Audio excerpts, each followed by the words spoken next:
मैं सनम एजाज श्रीनगर से हालात और वाक़ात में स्पेशल रिपोर्ट और स्पेशल में आज ये मौसम है, ये मिजाज है। कच्चा मेरा मकान है कुछ तो लिहाज कर, ये अहमद फराज का शेर है। मैं थोड़ा सा इसको उल्टा करता हूँ। कच्चा मेरा रास्ता है कुछ तो लिहाज कर। रास्ते की बात करें तो जम्मू कश्मीर और ख़ास तौर पर कश्मीर को दुनिया से मिलाने वाला हवाई रास्ता ये है जो दिखाएंगे आपको समीर। और इस रास्ते पर ये लंबी भीड़ जो है ये साफ बयान करती है कि कुछ है, कुछ हटके है, कुछ नया है। और नया ये है कि श्रीनगर में बारिश हो रही है, बर्फ़ भी हो रही है। बारिश और बर्फ़ के बीच में श्रीनगर के हवाई अड्डे पे ये सूरत हाल है। और इस सूरत हाल में बड़ी तादाद में सुबह से लोग आए हुए हैं और सुबह से ये लोग आके खाली बैठे हुए हैं क्योंकि हवाई जहाज़ उतर नहीं सकते हैं, हवाई जहाज़ उड़ नहीं सकते हैं। ये इंटरनेशनल एयरपोर्ट श्रीनगर है। ड्यूटी पे सीआरपीएफ के जवान तैनात हैं। मौसम बहुत ठंडा है और इस ठंडे मौसम में देश की सुरक्षा करने वाले सीआरपीएफ के जवान नज़र चप्पे चप्पे पे लगाए हुए हैं। लेकिन फिर भी नज़र रखनी है हमें दुनिया के बाकी मामलात पर। और नज़र है सबसे पहले जम्मू कश्मीर में इस बारिश के दौरान एक आम आदमी को किस तरह से जीना पड़ता है, किस तरह से एक आम आदमी इससे जूझता है। सरकार का देखा जाए तो कहा जाता है कि सरकारें इन मामलात में अक्सर फेल ही हो जाती हैं। दुनिया के हर बड़े बड़े शहर में बर्फ़ पड़ती है लेकिन कश्मीर की बर्फ़ का कुछ अलग ही अंदाज़ है। ये वही बर्फ़ होती है, उसी तरह की होती है, लेकिन यह सरकार इसका नया अंदाज़ बता देती है। क्योंकि जब बर्फ़ हटाई नहीं जा सके, जब रास्ते बनाए नहीं जा सके, जब इंटरनेशनल एयरपोर्ट पे जहाज़ नहीं उतर सके तो सवाल बड़ा खड़े होते हैं। और खड़ा ये सवाल पूछा जा सकता है सरकारों से कि आखिर क्या वजह है। और इस बर्फ़ के बहुत से फ़ायदे भी हैं। सबसे बड़ा फ़ायदा यह है कि जम्मू कश्मीर के जो ग्लेशियर हैं, जो पहाड़ हैं, उन पर ये बर्फ़ जब गिरती है तो उन ग्लेशियरों को फीड वापस मिलता है। तो साफ जाहिर है जब ग्लेशियरों को फीड वापस मिलेगा तो आने वाले समय के लिए हमें पानी भी चलता रहेगा। सारे साल जो पानी के लिए कश्मीर मशहूर है वो बराबर चलता ही रहता है। लेकिन कुछ और फ़ायदे भी हैं। फ़ायदा ये भी है, कहते हैं जब कश्मीर का मौसम जो है, ये बर्फ़ जो है तो यहाँ के मौसम का अंदाज़ बदल जाता है। तो उस अंदाज़ में जो गुलाबी चेहरे होते हैं वो खिल उठते हैं। और खिलने भी ज़रूर चाहिए क्योंकि ऐसा मौसम कहीं दुनिया में नहीं मिलेगा। लेकिन मसाइल भी बहुत हो जाते हैं। बिजली गायब हो जाती है और बिजली इस तरह से गायब हो जाती है जैसे गधे के सर से सेंग। ये पुराना मुहावरा है लेकिन कश्मीर में पूरा फिट होता है।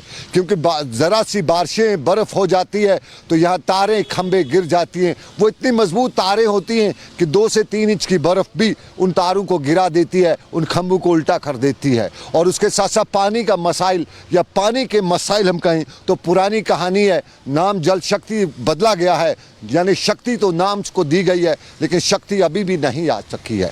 और मसाइल में कहें तो जब रास्ते बंद हो जाएंगे तो लोगों की आवाजाही पे भी सवाल उठते हैं, परेशानी होती है। फिर जम्मू कश्मीर है तो जम्मू कश्मीर में उन्हीं सवालात के बीच में हम इस बर्फ़ में बहुत से मज़े भी लेते हैं।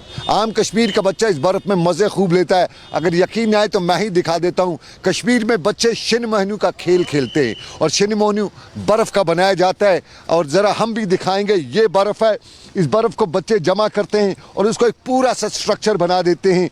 और ये स्ट्रक्चर किसी इंसान का स्ट्रक्चर बन जाता है, कोई ऐसा बना देते हैं, खिलौना बना देते हैं। और ये बच्चों का मनपसंद खेल होता है इस बर्फ़ में। और इस बर्फ़ में ज़रा घूमने का भी अलग अंदाज़ है। लेकिन इस वक्त वादी कश्मीर के दूसरे हिस्सों में क्या सूरत हाल है उस पर भी हमारी नज़र रखी हुई है। श्रीनगर में सुबह से बारिशें हो रही हैं। महकमा मौसमियात ने आज की भी चेतावनी दी है कि बारिश होगी, बर्फ़ होगी और इस बर्फ़ के दौरान कुछ मसाइल तो होंगे ही लेकिन लुत्फ़ अलग ही होगा। गुलमर्ग की पहाड़ियों पे पहाड़ जो टूरिस्ट हैं उनको मज़ा आएगा। वादी लोलाब का जो नज़ारे हैं उनका एक अलग अंदाज़ होगा। पहलगाम के बागा जो इलाके जंगलात हैं उनका एक अलग सा अंदाज़ होगा। और बाज़ारों में भी एक अलग सा अंदाज़ होगा। आज बाज़ारों में भीड़ कम ही रहती है क्योंकि बर्फ़ में ज़्यादातर लोग घरों में ही रहते हैं। लेकिन फिर भी बाज़ार में जो भी निकलता है तो कम भीड़ के साथ निकलते हुए यही कोशिश करता है कि जल्दी घर पहुँच जाए। और ये शहर के बाज़ारों का हाल है श्रीनगर के हवाई अड्डे का। लेकिन इस सारे के मामलात में हम ज़रा जम्मू श्रीनगर हाईवे पे चलते हैं, क्या सूरत हाल है। हमें मौसम विभाग ने बताया कि आज जम्मू श्रीनगर हाईवे भारी बर्फबारी की वजह से बंद है और बंद होनी भी चाहिए क्योंकि बनिहाल से लेके जो उधमपुर का जो स्ट्रेच है उस पे काम चल रहा है और पिछले कई सालों से वो काम चल रहा है और उन कई सालों के दौरान ये परेशानी झेलनी पड़ती है कि बर्फ़ हो जाए तो फिर हाईवे बंद हो जाती है। हाईवे अभी बंद है, हवाई रास्ता भी बंद है, लेकिन जम्मू श्रीनगर हाईवे पे किस तरह से काम कर रहा है ज़रा जुनैद के पास चलते हैं अनंतनाग में। वो बता रहे हैं कि अनंतनाग की क्या सिचुएशन है, अनंतनाग में हाईवे पे क्या है और अनंतनाग की कुछ दृश्य भी हम आपको दिखाते हैं। मतलब तूर लगान जनाब सर तो मतलब ये पुरसान जनाब वारिया मुश्किल है शीनस मज जनाब यम ट्रैफिक तो त्रो आज सर कहीं जनाब तो ये मतलब सख्ती ड्राइवर ये आब तुनी आब अना क्या आब क्या मतलब आब ती कहीं। आप देख सकते हैं किस तरीके की दिक्कत जो है ड्राइवर हजरात को यहाँ पे हो रही है और मेरा कैमरा में आपको दिखाएगा किस तरीके से जो दरबंदा गाड़ियां हैं वो इस टाइम फंसी हुई है यहाँ पे। और अभी हम मौजूद है श्रीनगर राष्ट्रीय राजमार्ग पे और यहाँ पे आपको हम लाइव विजुअल दिखा रहे हैं किस तरीके की बर्फबारी है वो अभी भी हो रही है। शुक्रिया जुनैद अनंतनाग से आपने जुनैद ने आपको बताया क्या सूरत है अनंतनाग की। सड़कों पे बर्फ है, घर की छत पे बर्फ है, आंगन में बर्फ है, ऊपर से बर्फ गिर रही है और इस बर्फ से हर तरफ सफ़ेदी ही सफ़ेदी है। ये मुनफरिद अंदाज है।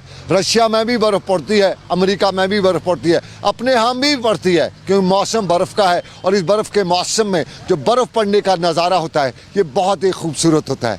लेकिन जहाँ बर्फ़ के नज़ारा खूबसूरत होता है मुसीबतें मसाइब तो आ ही जाती हैं, उनका मुकाबला करना है, उनसे भी निकलना है। और अनंतनाग में आपने देखा जुनैद ने बताया हाईवे बंद है और हाईवे के साथ साथ जहाँ बर्फ़ जिस सड़क से हटाई जा चुकी है वहाँ फिसलन भी है। तो ज़रूरी है कि आप अगर सड़क पे कहीं ड्राइव करें तो एहतियात से ड्राइव करिए, ख्याल से करिए, चाहे कहीं आपकी ये ड्राइविंग के दौरान कहीं स्लिप न हो जाए और स्लिप से कोई नुकसान न हो जाए। और आपको श्रीनगर के ये नज़ारे तो हम दिखा ही रहे हैं, लेकिन हम दूसरे नज़ारे भी आपको दिखाएंगे। हम आपको टाउन के इलाके, सरहदी इलाकों की तरफ भी चलेंगे, सोपोर के इलाके में भी चलेंगे। सोपोर दुनिया भर में अपनी कुछ कामों के लिए मशहूर है। सोपोर में कहते हैं कि रुपया अच्छा खासा है, रेड़े वहाँ अच्छे खासे हैं और उसके साथ साथ रब, जिसे कश्मीरी में रब कहा जाता है, उर्दू में से कहीं तो कीचड़ बहुत ज़्यादा है। और जब ये सारी चीज़ें हों तो इस बर्फ़ का सोपोर का नज़ारा भी अलग से हो सकता है। और सोपोर के इस नज़ारे में भी बर्फ़ है। वुलर झील जो है वो सोपोर में है और वुलर झील के किनारे आबाद सोपोर के टाउन में मसाइल हैं, मसाइब हैं और उन्हीं मसाइल के और मसाइब के बीच में अभी भी खबरें हैं कि बड़ी सड़कों से बर्फ़ हटाई गई है लेकिन अंदर की सड़कों से बर्फ़ नहीं हटाई गई है। लोग उस पर सरकार से पूछ रहे हैं कि ज़रा करिएगा, ज़रा कीजिएगा, ज़रा हमें भी आराम दीजिएगा। कल दोपहर से जो बर्फबारी हुई यहाँ पे पूरे साउथ कश्मीर में तो उसके कारण सड़कें बंद हुई थी। तो डीसी पुलवामा जो है हमारे यहाँ पे बहुत अच्छे हैं, ऑफिसर हैं यहाँ पे, उन्होंने सारे डिस्ट्रिक्ट ऑफिसर्स को ऑनलाइन रखा था यहाँ पे, हेडक्वार्टर्स में रखा हुआ था। तो जो ही बर्फबारी हुई तो सड़कों से बर्फ़ उठाया गया, गाड़ियाँ लगाई गई, डोजर वगैरह जो भी है, जो भी साधन है उनसे सारा ये क्लियर कराया गया सड़क। अच्छा, सबसे बड़ी बात यहाँ पे ये बनती है, क्या यहाँ पे बिजली की अभी बात करें, क्या बिजली और पानी आपके पास है इस टाइम पे? बिजली का तो यह अभी मतलब जो ये लाइनमैन वगैरह है जो ये देख रहे हैं कि कहीं पे शॉर्ट तो नहीं है, मेरे ख्याल से 1 बजे तक रेस्टोर होना चाहिए। तो अभी पानी तो चल रहा है, पानी की कोई किल्लत नहीं है। जो आप सड़कों पे बर्फ़ उठा रहे हैं ये तो साइड में जमावड़ा हो रहा है इसका, और फिर आप अभी तो हार्श विंटर चल रहे हैं, जम जाएगा, आप कुदरती तौर पर जम जाएगा। हमें हमारी गवर्नमेंट की यही अपील है कि ये सड़कों पे ना रहे, साइड्स में ना रहे, पाथवेज खुली रहें जिससे कम्यूटर उसको चलने में आसानी हो। ये बात सही है कि हमने म्यूनसिपल लेवल पर जो हमने काम करना था तो वो हमने सवेरे कल शाम से ही किया था। तो पहले मरहले में हमने डिस्ट्रिक्ट हॉस्पिटल प्रेमिसेस को साफ किया जो कि प्रायोरिटी में है, और बस स्टैंड वगैरह, फायर और इमरजेंसी सर्विस और बाकी जो एसेंशियल सर्विसेज है उनके प्रेमिसेस को साफ कर दिया। बाकी जो मेन रोड उसका जहाँ तक ताल्लुक है तो ये तो मैकेनिकल इंजीनियरिंग डिवीजन करता है, तो वो काम पर लगे हुए हैं।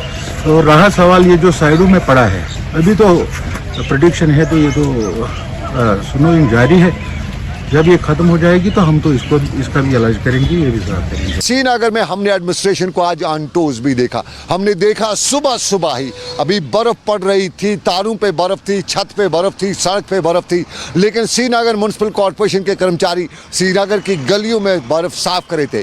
कहीं ट्रैक्टर लगाया गया था, कहीं मशीन लगाई गई थी। अंदर की गलियों में जहाँ गाड़ी नहीं जा सकती है तो छोटी तंग गलियाँ हैं, वहाँ पे मशीनरी के बजाय मैन पावर इस्तेमाल किया गया था और सुबह सुबह आज जब घर से बाहर कोई कश्मीरी निकला तो शहर में उसकी पहली नज़र श्रीनगर म्यूनसिपल कॉरपोरेशन के अधिकारी पर पड़ी। कुछ अच्छा भी हो रहा है और अच्छा ये भी हो रहा है कि कुछ बड़े जो सड़कें हैं, मेन कनेक्टिंग जो सड़कें हैं, उन पे मशीनरी चल रही है और ये मशीनरी मैकेनिकल इंजीनियरिंग डिपार्टमेंट है उसकी चल रही है। सरकार ने बड़ी तैयारियां की हैं, कंट्रोल रूम्स बनाए हुए हैं, सरकार का मेट्रोलॉजी डिपार्टमेंट बराबर पल पल की खबर दे रहा है। श्रीनगर में डिविजनल इंतजामिया डिविजनल कमिश्नर की सरबराही में हालात पे नज़र रखे हुए है, डिज़ास्टर मैनेजमेंट भी सभी काम कर रहा है। लेकिन इस सारे के बीच में मैन पावर की भी कमी देखी जाती है, मशीनरी की भी कमी देखी जाती है। और सोपोर के साथ साथ हम आपको बांडीपुरा का नज़ारा भी दिखाएंगे, कुपवारा का नज़ारा भी दिखाएंगे। गुलमर्ग की वादियों में अच्छी खासी तादाद में टूरिस्ट आए हैं। ये टूरिस्ट के लिए बहुत सा बेहतर सीज़न है आने के लिए, क्योंकि इस सीज़न में एक तो गेम्स, विंटर गेम्स गुलमर्ग में होती हैं, उसके साथ साथ गुलमर्ग में बर्फ़ के नज़ारे कुछ अलग होते हैं।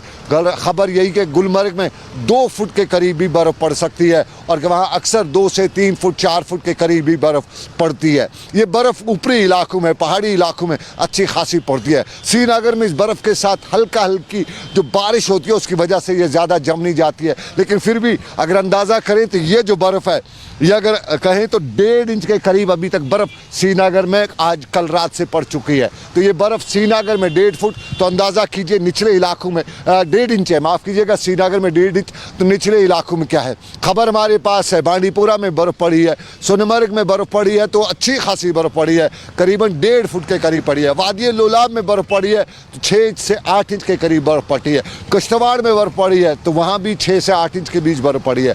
रामबन के ऊपरी इलाकों में बर्फ़ पड़ी है और पत्नी टाप में भी 5 से 6 इंच के करीब बर्फ़ पड़ी है। ये बर्फ़ वादी कश्मीर के लगभग यूँ कहें तो टनल के इस तरफ सभी इलाकों में, टनल के उस तरफ कुछ खास इलाकों में बर्फ़ पड़ी हुई है। पुंछ राजौरी के इलाके से भी बर्फ़ पड़ने की खबरें हैं, वहाँ ऊपर के इलाके लोरन मंडी या दूसरे इलाकों में बर्फ़ पड़ने की अच्छी खबर है। और बर्फ़ का ये नज़ारा फिर ज़रा दिखाई दे आपको, कितना खूबसूरत ये नज़ारा है और इस बर्फ़ के इस नज़ारे से लुत्फ़ अंदोज़ जो हो रहे हैं ये कश्मीरी अच्छी तरह से लुत्फ़ अंदोज़ हो रहे हैं। और ड्राइविंग का ख़ास ख्याल रखिएगा, जब कोई गाड़ी आ रही है तो अपने आप को बचाइएगा भी। ज़रा हम दिखाते हैं आपको लाइन ऑफ जो ऊपरी इलाका है गुलमर्ग का इलाका, वहाँ पे जो टूरिस्ट आए हुए हैं ये किस तरह से, जरा इन्हीं से बात कर लेते हैं, चलते चलते इन्हीं से बात कर लेते हैं। भाई साहब कहाँ से आए आप? सर दिल्ली से। दिल्ली से जी।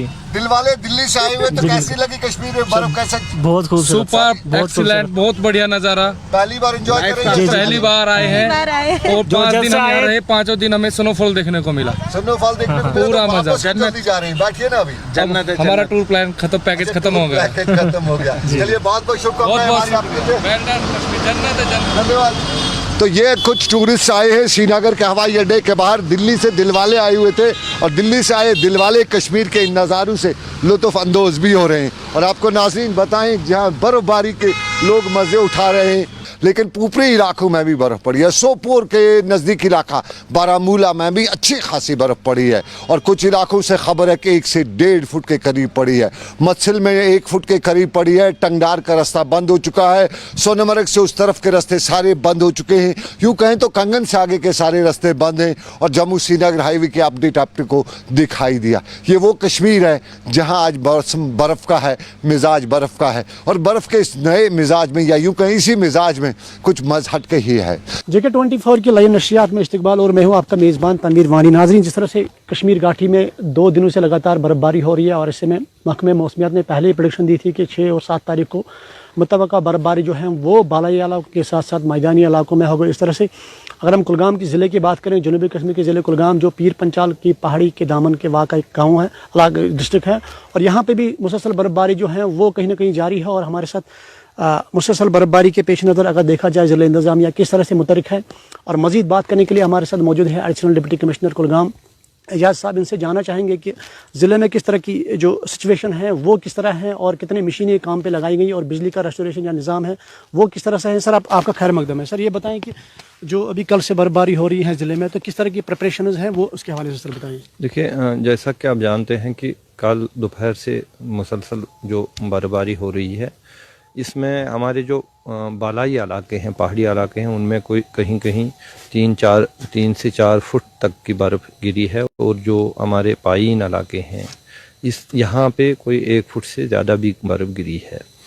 इसमें हम डिस्ट्रिक्ट एडमिनिस्ट्रेशन की तरफ से जो इक़दाम किए गए उसमें mechanical engineering division, R&B, PMGSY की तरफ से जो मशीनों का इंतज़ाम किया, जो बर्फ़ हटा रही हैं रोडों से, कोई 50 से ज़्यादा मशीनें अभी जो है इन डिपार्टमेंटों ने लगाई हैं। तो हमारी प्रायोरिटी रहेगी कि मतलब जो रोड्स हमारे हैं इसमें हमने एक प्रायोरिटी बनाई है जिसमें जो अहम रोड हैं उनको प्रायोरिटी 1 में रखा गया है। वो रोड्स ऑलमोस्ट तकरीबन क्लियर किए गए हैं, लेकिन मुसलसल बर्फबारी की वजह से दोबारा जो एकोमोडेशन हो रहा है उसको भी उठाया जा रहा है। उसके बाद जो प्रायोरिटी 2 और प्रायोरिटी 3 के रोड उन पे भी मतलब कहीं कहीं काम शुरू हो चुका है ऑलरेडी। और जो बिजली जो है हमारी जो मेन जो ग्रिड स्टेशन है वो इस वक्त चार्जड है, और हमारे जो वहाँ से जो हमारे 11 kV के जो निकल रहे हैं फीडर्स वो भी चार्जड हैं। तो इसके अलावा जो मतलब फिर हमारे कोई जो 11 जी बताएं सर। 11 kV के जो फीडर्स वो हमने चार्ज कर रखे हैं। तो पानी पे भी जो है हमारा फोकस है, वो उसमें भी PHE महकमा बिल्कुल लगा हुआ है। कोशिश की जा रही है कि लोगों को कम से कम मुश्किलात हो, लेकिन एक चीज़ ये ज़रूर कहूँगा कि बर्फ़बारी जो है उससे तो थोड़े बहुत मुश्किलात हो जाते हैं। इसके अलावा जो मैं डिस्ट्रिक्ट एडमिनिस्ट्रेशन की तरफ से कुलगाम के लोगों को 2-3 चीज़ें जो मैं कहना चाहूँगा वो ये है कि हम अक्सर जो अपनी गाड़ियाँ हैं वो रोडों पे पार्क कर रखते हैं। उससे हमें ये प्रॉब्लम हो जाती है कि जब स्नो क्लियरेंस मशीन के ज़रिए से किया जाता है उस वक्त हम प्रॉब्लम फेस कर रहे हैं। इसलिए लोगों से यही गुजारिश है कि जो रास्तों पे जो रोड जो मशीन के ज़रिए जो रोड साफ़ करने हैं उन पे अपनी गाड़ियां ना रखें, ये एक गुजारिश रहेगी। इसके अलावा एक और गुजारिश ये रहेगी, जो एवलांच प्रोन एरियाज़ हैं वहाँ पे लोग बाहर गैर ज़रूरी तो घरों से बाहर ना निकलें, कोशिश करें कि घरों के अंदर ही रहें ताकि कोई हादसा ना हो। और एक और जो गुजारिश मैं करना चाहूँगा वो ये है कि आजकल हम जो घरों में जो गैस के जो LPG गैस के जो हम हीटर्स जो इस्तेमाल कर रहे हैं गर्मी के लिए, उनका इस्तेमाल तरीके से किया जाए। घर को जो पूरी तरह जो खिड़कियां दरवाजे बंद ना किए जाएं, क्योंकि उससे सफोकेशन होने का खतरा रहता है, ताकि कोई हादसा ना हो। इसलिए अगर कोई इस तरह का कोई हीटर जो है गैस हीटर इस्तेमाल करना हो तो थोड़ी बहुत जो वेंटिलेशन उसको ज़रूर रखें ताकि कोई हादसा ना हो। सर अभी भी बर्फबारी हो रही है ज़िले में, तो अगर इसी तरह की मुसलसल बर्फबारी रात भर हुई तो कुछ इलाके अभी भी मुनक़ता हैं, क्या उम्मीदें रखेंगे? सुबह हेडक्वार्टर में जो मशीनें हैं रात भर काम चलेगा, उसके हवाले से सर बताएं। देखिए ये तो मतलब हर विंटर में हमारा ये मतलब रहता है कि बर्फबारी होती है और हम क्लियर करते रहते हैं। अब ये डिपेंड करता है कि बर्फबारी कितनी ज़्यादा हो जाएगी। इन केस लास्ट ईयर का मैं कहूँगा कि हमने फिर रास्तों से गाड़ियों में बर्फ, खासकर जो हमारे जो कस्बे हैं टाउन्स हैं वहाँ हमने लास्ट ईयर फिर टिपर्स में जो बर्फ़ लोड करके जो छतों से बर्फ़ आई थी या जितना ज़्यादा एकोमोडेट हुआ था रास्तों पे, उसको फिर हमने गाड़ियों में लोड करके दूर जो मतलब डाल दिया। इस तरह मतलब हम इस पे लगे हैं और हमारी तरफ से पूरी प्रिपरेशंस हैं। जो भी चैलेंज होगा हम उसको कोशिश करेंगे कि लोगों को कम से कम जो मुश्किलात का सामना। अच्छा, जिस तरह से पहले ही सर कंट्रोल रूम एक कायम किए गए मुख्तलिफ मकामात पर, कोंड वैली में या डेजपोरा साइड में, मेन टाउन कुलगाम में, तो कंट्रोल रूम्स का क्या रुझान है, उनका क्या काम रहता है, उसके हवाले से सर बताएं। देखिए हमने मतलब एक तो डिपार्टमेंट लेवल पे PMGSY, मैकेनिकल इंजीनियरिंग डिवीज़न और R&B, इनके अपने कंट्रोल रूम्स भी हैं। और हमने डिस्ट्रिक्ट लेवल पे हमारे जो ऑफिस है इसमें भी एक कंट्रोल रूम बना है। इसके अलावा जो हमारे तहसीलदार हैं, नायब तहसीलदार हैं, वो बिल्कुल फील्ड में हैं। वो इस सारे प्रोसेस को मॉनिटर कर रहे हैं ताकि जो काम हमें दिया गया है वो सही तरीके से हो और उस पर मॉनिटरिंग रहे। जो इंजीनियरिंग डिपार्टमेंट काम कर रहे हैं उनके जो मतलब उस पर हमारी नज़र पूरी तरह रहे और ताकि लोगों को मुश्किलात ना हो। सर हमें भी बहुत सारे फ़ोन कॉल्स मौसूल हैं जिसमें ये कहा गया कि मुख्तलिफ मकामात पर 5-6 मकान जो हैं वो कहीं ना कहीं उनके छत वगैरह उड़ गए हैं, पार्शली डैमेज हैं या कुछ गौखाने भी तबाह हुए हैं, तो उसके लिए रिलीफ का क्या इंतज़ाम है वो सर बताएं। देखिए, इसके लिए तो सरकार ने एक बिल्कुल निज़ाम बना रखा है। जब भी कोई ऐसी आफत आती है तो जहाँ पे जो SDRF के नॉर्म्स हैं उनके तहत उनको रिलीफ दिया जाता है, लेकिन इमीडिएटली अगर कहीं पे कोई इस तरह का प्रॉब्लम है तो उसमें हम एक दो तरह के जो इमीडिएट जो हम मतलब रिलीफ देते हैं। एक तो जो हमारा अपना एक डिस्ट्रिक्ट रेड क्रॉस सोसाइटी का एक फंड होता है, उससे एक तो रिलीफ देते हैं। दूसरा, उसके अलावा हमारे पास कुछ जो फूड पैकेट्स हैं वो उनका मतलब उनको दिया जाता है जहाँ पे हमें ज़रूरत लगेगी कि इस तरह की रिलीफ देने की, या हमारे पास कुछ कंबल जो SDRF में हमने पहले ही परचेज़ कर रखे होते हैं या गवर्नमेंट ने हमें भेजे होते हैं, वो उन जिनको ज़रूरत होती है उन तक वो पहुँचाए जाएंगे। इसमें एक ऑलरेडी एक निज़ाम बना हुआ है और उस पर अमल करके वो उनकी मुश्किलात को कोशिश की जाती है कि उनका उसका अजाला किया जाए। सर आखिर पर और एक सवाल, जिस तरह से मुख्तलिफ मुकामात पर जो प्रेगनेंट लेडीज़ हैं क्योंकि बर्फबारी मुसलसल हो रही है या किसी की नेचुरल डेथ हो, तो इस सिलसिले में डिस्ट्रिक्ट इंतज़ामिया ने क्या लाही अमल लिया है कि सो दैट कि डेड बॉडी को मुकामात पर पहुँचाई या कोई प्रेगनेंट लेडी हो उसके। देखिए जो मतलब ये सारी चीज़ें जो है वो रास्तों की क्लियरेंस के साथ वाबस्ता है। जो हमारे जो रोड्स पे बर्फ़ एक्यूमुलेट हुई है उसकी क्लियरेंस से ये चीज़ें, हाँ, क्योंकि गाड़ियां तो लोगों के पास है, लेकिन अगर रोड क्लियर ना हो तो तब वो अस्पताल नहीं जा सकते हैं, या खुदा ना करे किसी की मौत जो अस्पताल में हुई हो उसको वापस अपने घर मतलब गांव में पहुंचाना हो। उसके लिए हमने एक तो मतलब जब भी हमें कोई ऐसी कॉल मिलती है जहां पे इतनी इमरजेंसी है, उससे ये तरीका अपनाया गया है कि एक मशीन भेजी जाती है वो, ताकि उस रोड को, चाहे वो प्रायोरिटी 3rd का भी रोड क्यों ना हो, वो तो उसको क्लियर किया जाता है ताकि जो बीमार हो या जिस शख्स को ज़रूरत हो वो उसको अस्पताल पहुंचाया जाए। लेकिन यहाँ पे भी मैं गुजारिश करूँगा लोगों से, जैसे पर्टिकुलरली खासकर जहाँ पे एक्सपेक्टेड डेट जो प्रेग्नेंट लेडी हैं जिनका एक्सपेक्टेड डेट अगर नज़दीक है, तो बेटर यह है कि वो दिन में ही हॉस्पिटल में आए। हम अस्पताल में उनके रुकने का इंतज़ाम कर सकते हैं, लेकिन रात को फिर अगर रास्ता खुला भी हो, लेकिन अगर आधी रात को इस हालात में आपको अस्पताल आना हो तो वो अदरवाइज भी मुश्किल हो सकती है उसमें, चाहे रास्ता हमने खोल भी दिया हो, लेकिन क्योंकि ट्रांसपोर्ट जनरली पब्लिक ट्रांसपोर्ट नहीं निकलती है, आपकी अपनी अगर गाड़ी है वो भी बर्फ़ में बंद होती है। तो इसके लिए मैं यही गुजारिश करूंगा कि अगर उनका एक्सपेक्टेड डेट जो है वो अगर नज़दीक है, अगर वो 1-2 दिन में है, तो काइंडली बेटर है कि वो एडवांस में ही हॉस्पिटल में आए। उसके लिए इंस्ट्रक्शन दी गई हैं कि वो मतलब उनको हॉस्पिटल में उनके लिए जगह होगी। शुक्रिया सर। जिस तरह से उन्होंने कहा कि जो तीमारदार बीमार लोग हैं, खासकर जो प्रेगनेंट लेडियां हैं, वो कहीं ना कहीं आज ही हॉस्पिटल आ सकते हो। यहाँ पे जिला इंतज़ामिया ने बाकायदा तौर पर उनके लिए इंतज़ाम जो है वो रखा है। और फिलहाल इस नशस्त में इतने जगह 24/7 के लिए मैं ग्राउंड 0 से पंजाब।